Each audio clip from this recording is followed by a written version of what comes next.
स्वागत है आपका हमारे YouTube चैनल मॉक जंक्शन में। आज हम एसएससी एमटीएस के लिए जीके का प्रैक्टिस 15 करेंगे। इसके सारे क्वेश्चन प्रीवियस ईयर क्वेश्चन पे बेस्ड है और हमारे एग्जाम में ज़्यादा आने के चांसेस हैं। तो आप वीडियो में बने रहिए और बताइए कि आपका इस मॉक प्रैक्टिस सेट के दौरान कितने मार्क्स आ रहे हैं। वीडियो शुरू करने से पहले आप हमारे चैनल मॉक जंक्शन को लाइक करें, सब्सक्राइब करें और सपोर्ट करें। जैसा कि आपको पता है कि हमारा मॉक जंक्शन एप्लीकेशन जो है वो यूट्यूब पे प्ले स्टोर पे आ चुका है। तो आप प्ले स्टोर पे जाइए और मॉक जंक्शन एप्लीकेशन को डाउनलोड कीजिए। वहाँ पे एक ऑफ़र चल रहा है कि सिर्फ 49 रुपये में आपको टेस्ट पास मिल रहा है पूरे 1 साल की वैलिडिटी के साथ, जिसमें 100 प्लस एग्ज़ाम्स कवर्ड है इस टेस्ट पास में, जैसे कि SSC, railway, AFCAT, CDS, ICG, police exam और बहुत सारे एग्ज़ाम के टेस्ट आपको मिल रहे हैं सिर्फ 49 में 1 साल की वैलिडिटी के साथ। तो जल्दी जाइए और मॉक जंक्शन एप्लीकेशन को डाउनलोड कीजिए और इस टेस्ट को परचेस करके अपनी तैयारी को पूरी करिए। ज़्यादा जानकारी के लिए डिस्क्रिप्शन में दिए गए नंबर पर व्हाट्सअप करके आप हमारी टीम से बात करके भी इस टेस्ट को परचेस कर सकते हैं। तो चलिए वीडियो को शुरू करते हैं। हमारा पहला सवाल है, मोहनजोदड़ो किस नदी के किनारे स्थित है? ऑप्शंस है गंगा, सतलज, रावी और सिंधु। तो बताइए इसका राइट आंसर क्या होगा? इसका राइट आंसर होगा सिंधु। इसका राइट आंसर होगा ऑप्शन डी, सिंधु। मोहनजोदड़ो सिंधु घाटी सभ्यता का प्रमुख नगर था जो सिंधु नदी के तट पर स्थित था और अब जो कहाँ है, अब ये पाकिस्तान में है। मोहनजोदड़ो जो है सिंधु घाटी सभ्यता का एक महत्वपूर्ण शहर था। वर्तमान में यह पाकिस्तान के सिंध प्रांत में स्थित है। मोहनजोदड़ो, जिसे मृतकों का टीला भी कहा जाता है, सिंधु नदी के दाहिने किनारे पर स्थित यह शहर सिंधु घाटी सभ्यता के 2 सबसे बड़े और विकसित शहरों में से एक था। दूसरा शहर हड़प्पा था।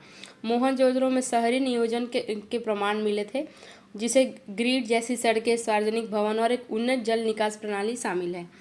चलिए आगे बढ़ते हैं और नेक्स्ट क्वेश्चन को देखते हैं। हमारा नेक्स्ट क्वेश्चन है, भारत के किस राज्य की सीमा पाकिस्तान, अफगानिस्तान और चीन से मिलती है? ऑप्शंस है जम्मू एंड कश्मीर, पंजाब, हिमाचल प्रदेश और लद्दाख। तो बताइए इसका राइट आंसर क्या होगा? इसका राइट आंसर होगा लद्दाख। इसका राइट आंसर होगा ऑप्शन डी, लद्दाख। लद्दाख भारत का एकमात्र ऐसा क्षेत्र है जिसकी सीमा 3 देशों से, पाकिस्तान, चीन और अफगानिस्तान से मिलती है। किसका सीमा? लद्दाख का। चलिए आगे बढ़ते हैं, नेक्स्ट क्वेश्चन को देखते हैं। हमारा नेक्स्ट क्वेश्चन है, बाल विवाह निषेध अधिनियम किस वर्ष लागू हुआ था? ऑप्शंस हैं 1929, 1950, 2006 और 1986। तो बताइए इसका राइट आंसर क्या होगा? इसका राइट आंसर होगा 2006। इसका राइट आंसर होगा ऑप्शन सी, 2006। 2006 में बाल विवाह निषेध अधिनियम लागू किया गया, जिसमें विवाह की न्यूनतम आयु निर्धारित और दंडात्मक प्रावधान तय किए गए। पहले जो है इसको बाल विवाह अधिनियम को पहले भी 1929 में रोकने के लिए बहुत सारे नियम बनाए गए थे, लेकिन फिर भी ये चलता जा रहा था। इसमें 18 से कम उम्र की लड़की और 21 वर्ष से कम उम्र के लड़के का विवाह करना जो क्या है, दंडात्मक है और इसके लिए आपको दंड दिया जा सकता है। इस अधिनियम का उद्देश्य था कि बाल विवाह पर रोक लगे और बाल विवाह पीड़ितों को सुरक्षा प्रदान की जाए। चलिए आगे बढ़ते हैं और नेक्स्ट क्वेश्चन को देखते हैं। हमारा नेक्स्ट क्वेश्चन है, भारत में ध्वनि प्रदूषण को नियंत्रित करने के लिए किस अधिनियम के तहत प्रावधान किया गया? ऑप्शंस है वायु प्रदूषण नियंत्रण अधिनियम, पर्यावरण संरक्षण अधिनियम, जल प्रदूषण नियंत्रण अधिनियम और ध्वनि अधिनियम। तो ध्वनि से रिलेटेड है तो इसका आंसर भी ध्वनि अधिनियम ही होगा। तो इसका राइट आंसर क्या होगा? इसका राइट आंसर होगा पर्यावरण संरक्षण अधिनियम। इसका राइट आंसर होगा ऑप्शन बी, पर्यावरण संरक्षण अधिनियम। भारत में ध्वनि प्रदूषण का नियंत्रण 1986 में पर्यावरण संरक्षण अधिनियम के तहत किया गया है। इसमें क्या है, भारत में जो है ध्वनि प्रदूषण को नियंत्रित करने के लिए ध्वनि प्रदूषण विनियम और नियंत्रण नियम 2000 में लागू किए गए थे और ये नियम पर्यावरण संरक्षण अधिनियम के तहत बनाए गए थे। इन नियमों में विभिन्न क्षेत्रों के लिए ध्वनि सीमाएं निर्धारित की गई हैं और लाउड स्पीकर तथा अन्य ध्वनि विस्तारक यंत्रों का उपयोग को विनियमित किया गया है। जैसे कि आप जो है औद्योगिक क्षेत्रों में या फिर रात के समय आप 70 dB से ज़्यादा आवाज़ में क्या है, कोई भी आवाज़ ध्वनि प्रदूषण नहीं कर सकते हैं। चलिए आगे बढ़ते हैं और नेक्स्ट क्वेश्चन को देखते हैं। हमारा नेक्स्ट क्वेश्चन है, भारतीय संविधान की प्रस्तावना में कितने मूल शब्द हैं? ऑप्शंस है 4, 5, 6 और 7। तो बताइए इसका राइट आंसर क्या होगा? इसका राइट आंसर होगा 6। इसका राइट आंसर होगा ऑप्शन सी, 6। भारतीय संविधान की प्रस्तावना में मुख्य रूप से 6 शब्द हैं। मूल रूप से 6 हैं मूल शब्द। कौन कौन से? संप्रभु, समाजवादी, पंथ निरपेक्ष, लोकतांत्रिक, गणराज्य और न्याय। इसका जो 6 मूल शब्द है वो ये है, संप्रभु, समाजवादी, पंथ निरपेक्ष, लोकतांत्रिक, गणराज्य और न्याय। चलिए आगे बढ़ते हैं और नेक्स्ट क्वेश्चन को देखते हैं। हमारा नेक्स्ट क्वेश्चन है, सबसे शक्तिशाली महाजनपद कौन था जिसने अंततः मौर्य साम्राज्य की स्थापना की थी? ऑप्शंस है मगध, कौशल, अवंती और वज्जी। तो बताइए इसका राइट आंसर क्या होगा? इसका राइट आंसर होगा मगध। इसका राइट आंसर होगा ऑप्शन ए मगध। मगध महाजनपद सबसे शक्तिशाली था, जिसकी राजधानी राजगृह, जो राजगीर का पुराना नाम था, जिसको अब राजगीर कहते हैं, और बाद में पाटलिपुत्र, जो पटना का पुराना नाम था। मौर्य वंश की स्थापना यहीं से हुई थी। सबसे शक्तिशाली जनपद जिसे अंततः मौर्य साम्राज्य की स्थापना की वो मगध था। मगध क्या था? मगध एक शक्तिशाली राज्य था जो गंगा नदी के किनारे स्थित था और बाद में भारत का सबसे शक्तिशाली महाजनपद बन गया। चंद्रगुप्त मौर्य ने मगध में ही मौर्य साम्राज्य की स्थापना की थी। चलिए आगे बढ़ते हैं और नेक्स्ट क्वेश्चन को देखते हैं। हमारा नेक्स्ट क्वेश्चन है 16 महाजनपद का विवरण सबसे पहले किस ग्रंथ में मिला? ऑप्शन है महावग, महाभारत, अंगुत्तर निकाय और अर्थशास्त्र। तो बताइए इसका राइट आंसर क्या होगा? इसका राइट आंसर होगा अंगुत्तर निकाय। इसका राइट आंसर होगा ऑप्शन सी अंगुत्तर निकाय। बौद्ध ग्रंथ अंगुत्तर निकाय में 16 महाजनपदों का पहला विवरण मिलता है। इसमें जो है यह ग्रंथ सूतक पिटक का हिस्सा है और 16 महाजनपदों के बारे में जानकारी प्रदान करता है जो 6ठी शताब्दी ईसा पूर्व में उत्तर भारत में मौजूद थे। 16 जो महाजनपदों के नाम थे वो इस तरह से अंग, मगध, काशी, कौशल, वज्जी, मल, चेदी, वत्स, कुरु, पांचाल, मत्स्य, सूरसेन, असमक, अवंती, गांधार और कंबोज, ये सारे 16 महाजनपद थे। चलिए आगे बढ़ते हैं और नेक्स्ट क्वेश्चन को देखते हैं। हमारा नेक्स्ट क्वेश्चन है कौशल महाजनपद की राजधानी क्या थी? कौशल महाजनपद की राजधानी क्या थी? ऑप्शन है अयोध्या, श्रावती, वैशाली और मिथिला। तो बताइए इसका राइट आंसर क्या होगा? इसका राइट आंसर होगा श्रावती। इसका राइट आंसर होगा ऑप्शन बी श्रावती। कौशल महाजनपद की राजधानी श्रावती थी जो बौद्ध धर्म का एक प्रमुख केंद्र भी था। क्या था? बौद्ध धर्म का एक प्रमुख केंद्र भी था। चलिए आगे बढ़ते हैं, नेक्स्ट क्वेश्चन को देखते हैं। हमारा नेक्स्ट क्वेश्चन है अनुच्छेद 25 क्या प्रदान करता है? ऑप्शन है धर्म की स्वतंत्रता, भाषाई अल्पसंख्यकों का संरक्षण, सांस्कृतिक अधिकार या समानता का अधिकार। तो बताइए इसका राइट आंसर क्या होगा?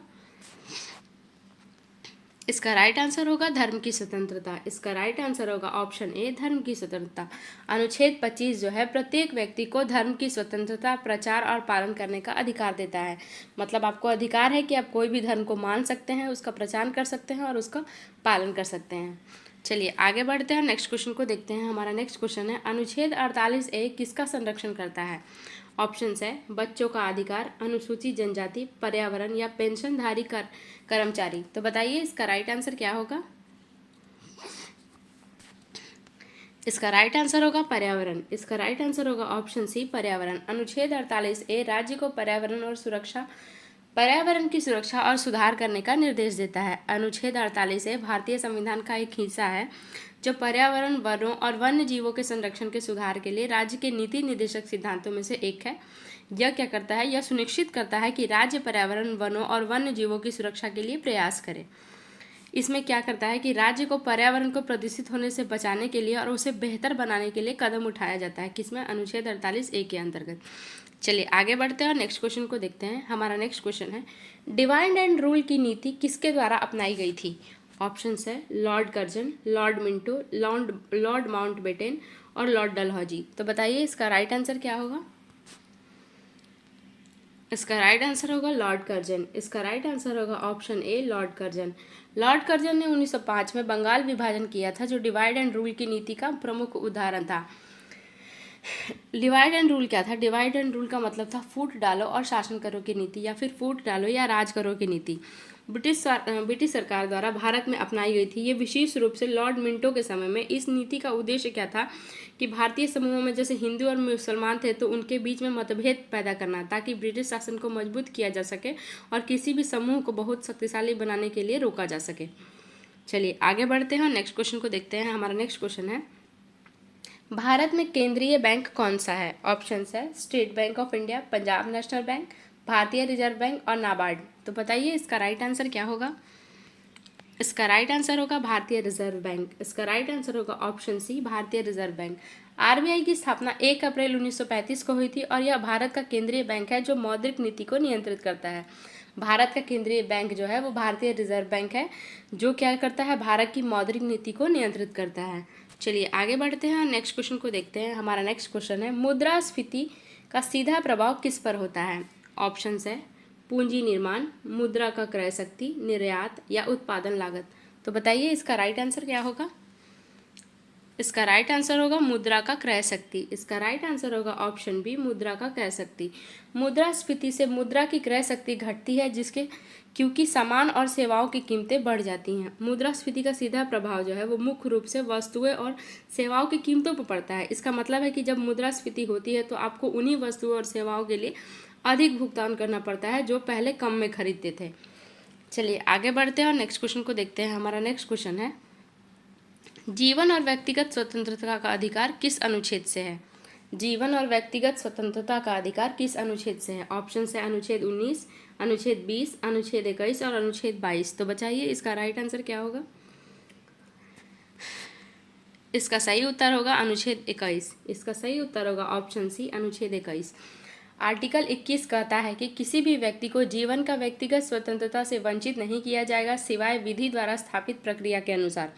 आर्टिकल 21 यानी अनुच्छेद 21 के तहत भारतीय संविधान का एक महत्वपूर्ण अनुच्छेद है। क्या? आर्टिकल 21 जो जीवन और व्यक्तिगत स्वतंत्रता का संरक्षण से संबंधित है। यह कहता है कि किसी भी व्यक्ति को कानून द्वारा स्थापित प्रक्रिया के अनुसार उसके जीवन या व्यक्तिगत स्वतंत्रता से वंचित नहीं किया जा सकता। चलिए आगे बढ़ते हैं, नेक्स्ट क्वेश्चन को देखते हैं। हमारा नेक्स्ट क्वेश्चन है, किसी अक्षांश रेखा को भूमध्य रेखा कहा जाता है। किस अक्षांश रेखा को पूछ रहा है कि किस अक्षांश रेखा को भूमध्य रेखा कहा जाता है? हमारा ऑप्शन है 66.5 degree N, 23.5 degree S, 0 degree और 90 डिग्री एस। तो बताइए इसका राइट आंसर क्या होगा?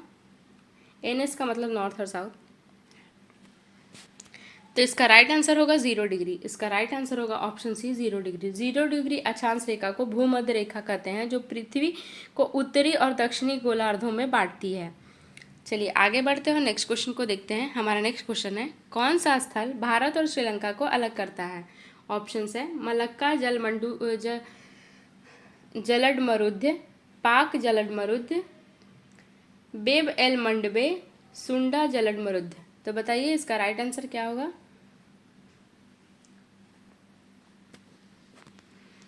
इसका राइट आंसर होगा ऑप्शन बी, पाक जलड मरुमध्य।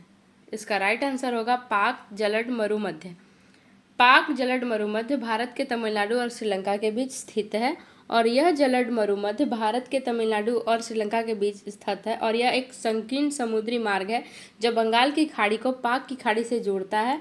और यह जलड मरुमध्य 40 से लेके 85 मील जो है क्या है, चौड़ा है, और 85 मील लंबा है, और क्या 330 फीट जो है वो कम गहरा है। चलिए आगे बढ़ते हैं, नेक्स्ट क्वेश्चन को देखते हैं।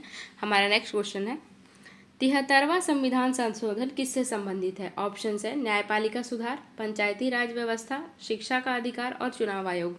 तो बताइए इसका राइट आंसर क्या होगा? इसका राइट आंसर होगा पंचायती राज व्यवस्था। इसका राइट आंसर होगा ऑप्शन बी, पंचायती राज व्यवस्था।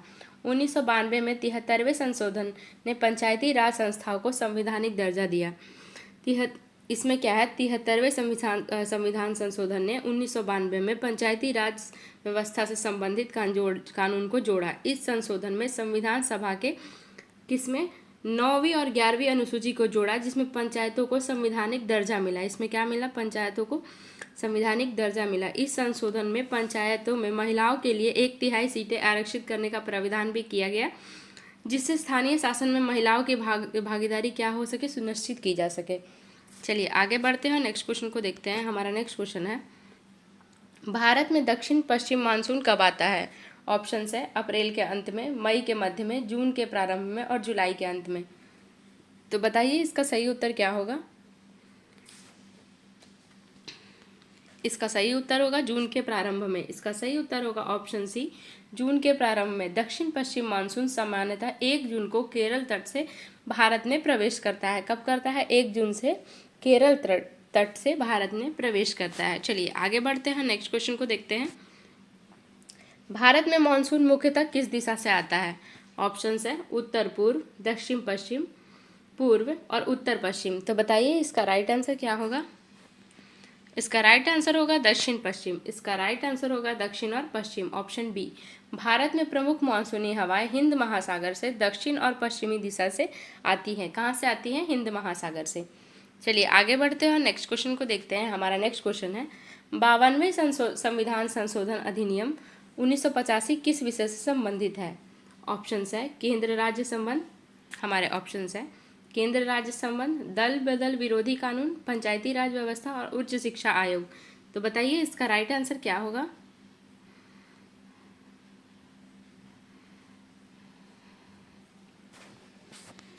इसका राइट आंसर होगा दल बदल विरोधी कानून। इसका राइट आंसर होगा ऑप्शन बी, दल बदल विरोधी कानून।